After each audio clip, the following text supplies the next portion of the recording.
Alright guys, happy new year तुम सभी को। इस साल को खत्म होने के लिए अभी 12 महीने बाकी हैं और तुम 2026 में फंडिड अकाउंट को पास करके तगड़े तगड़े पे आउट लेना चाहते हो तो ये वीडियो सिर्फ तुम्हारे लिए है। कुछ ऐसे की पॉइंट्स जो तुमने फॉलो कर लिए ना तो तुम्हें पे आउट लेने से कोई नहीं रोक सकता। सबसे पहले कुछ इंपॉर्टेंट बात समझ लो। जो तुमने गोल बना रखे है ना कि इस महीने इतने का पे आउट निकालूंगा, अगले महीने इतने का पे आउट निकालूंगा, तो ऐसे गोल मत बनाओ। तुम्हें डिसअपॉइंटमेंट के अलावा ऐसा कुछ नहीं मिलेगा। मेरी बात समझने की कोशिश करना। तुम सभी लोग गोल बना तो लेते हो, आउटपुट तो इमेजिन कर लेते हो, लेकिन उस आउटपुट के लिए इनपुट क्या देना है तुम वो नहीं सोच पाते। कैसे उस इनपुट पर काम करना है ना वो ज्यादा मायने रखता है। तो साफ शब्दों में तुम्हें बता देता हूँ, इस साल तुम्हें अपने गोल्स पर नहीं बल्कि अपनी प्रोसेस पर काम करना है। और वो प्रोसेस का स्ट्रक्चर किस तरीके से दिखने वाला है आज की इस वीडियो को देखने के बाद तुमको आइडिया हो जाएगा कि कैसे तुम्हें फंडिड अकाउंट को प्रोसेस से पास करना है, वो भी बिना ओवर ट्रेड किए, बिना रिवेंज ट्रेड किए और बिना कोई रूल्स को ब्रेक किए हुए। तो ये वीडियो एंड तक जरूर देखना, क्योंकि फंडिड अकाउंट को फेल होने का रीजन स्ट्रेटजी नहीं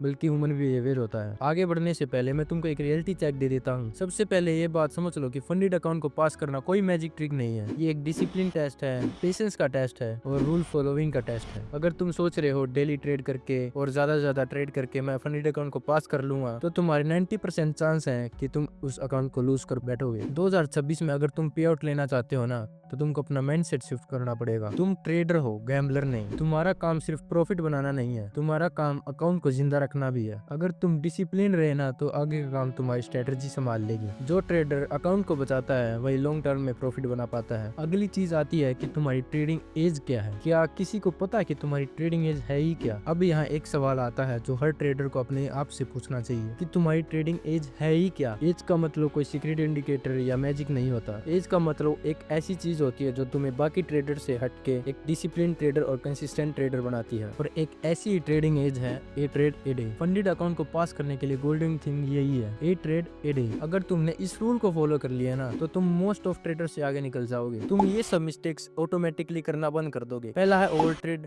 रिवेंज ट्रेड, रैंडम ट्रेड। अगर तुम डेली ज्यादा ट्रेड करते हो ना तो मेरी सिर्फ एक यही एडवाइस होगी कि तुम ए ट्रेड ए डे पर आ जाओ। अगली चीज है सेम रिस्क पर ट्रेड। पर ट्रेड रिस्क हमेशा सेम रखना। एग्जांपल के तौर पर आप हर ट्रेड में 1% रिस्क कर सकते हो अपने अकाउंट साइज का। अब सोचो अगर तुम ए ट्रेड ए डे और सेम रिस्क पर ट्रेड का यूज कर रहे हो और ये दोनों चीज कंसिस्टेंट फॉलो करने लगते हो और इन दोनों का कॉम्बिनेशन इतना तगड़ा हो जाता है ना कि तुम्हें प्रॉफिटेबल ट्रेडर बनने से कोई नहीं रोक सकता। ना तुम डेली ड्रॉ डाउन से डरोगे, ना तुम कभी ओवर कॉन्फिडेंट होगे। तो इन दोनों चीजों को ना फॉलो करना बिल्कुल मत भूलना। अगला है एक ही इंस्ट्रूमेंट को ट्रेड करना। बहुत सारे इंस्ट्रूमेंट ट्रेड करना तुम्हारे लिए ओवर ट्रेडिंग का केस बन सकता है। तो तुम्हारे लिए यही बेहतर होगा कि तुम आज से ही एक इंस्ट्रूमेंट को ट्रेड करो और उसी पर ही लगे रहो। अगर तुम एक इंस्ट्रूमेंट पहले से ही ट्रेड करते आ रहे हो तो तुमको हेड्स ऑफ है मेरे भाई। एंड ट्रस्ट मी मेरे भाई, ये तुम सबसे अच्छी चीज कर रहे हो और यही तुम्हारी ट्रेडिंग एज बन सकती है। अगला है एक सिलेक्टेड सेशन में ही ट्रेड करना। हर सेशन ट्रेड करना जरूरी नहीं होता। मैं पर्सनली न्यूयॉर्क सेशन में ही ट्रेड करता हूँ क्योंकि इस सेशन में वोलेटिलिटी हाई रहती है और मेरी स्ट्रेटजी भी इसी सेशन में काम करती है। आपका सेशन भी अलग हो सकता है। क्या पता तुम्हारे लिए एशिया सेशन बनाओ, क्या पता तुम्हारे लिए लंदन सेशन बनाओ,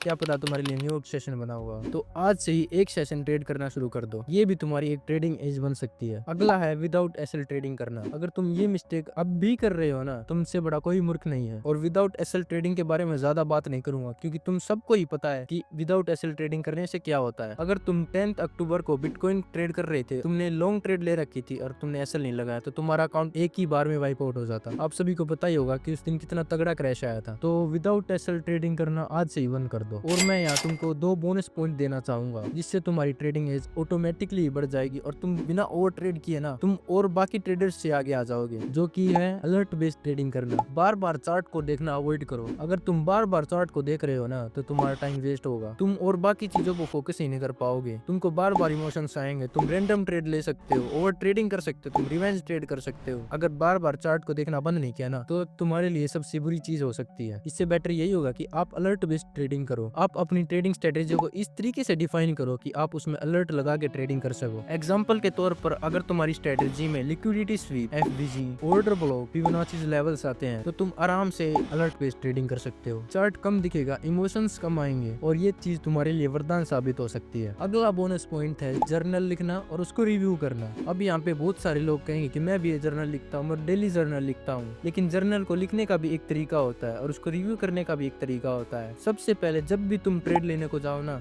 तुम अपना जर्नल अपने साथ लेके बैठो। ट्रेड लेने से पहले ही तुम लिख लो मुझे क्या दिख रहा है और मैं क्या करने वाला हूँ, मेरा नेक्स्ट स्टेप क्या होगा। और इतनी ज्यादा बारीकी से लिखने की भी जरूरत नहीं है कि तुम्हारी एंट्री मिस हो जाए।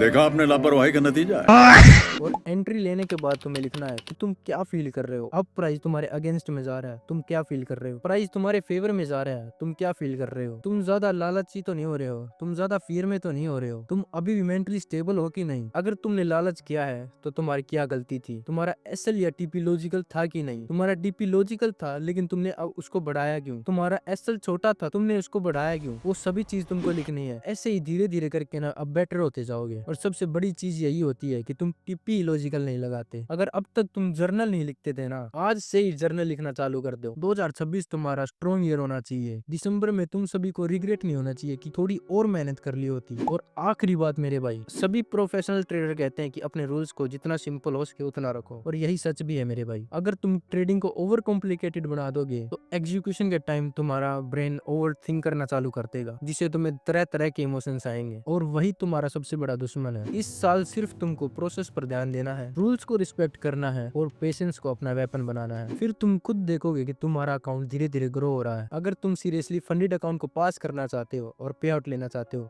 तो इस वीडियो को सेव कर लो। इसी तरीके का कंटेंट आगे भी आते रहेंगे। अगर वीडियो पसंद आई हो तो कमेंट में जरूर लिखना process over profit. Next video में हम बात करेंगे फंडेड अकाउंट के सबसे डेंजरस मिस्टेक्स के बारे में। जय हिंद।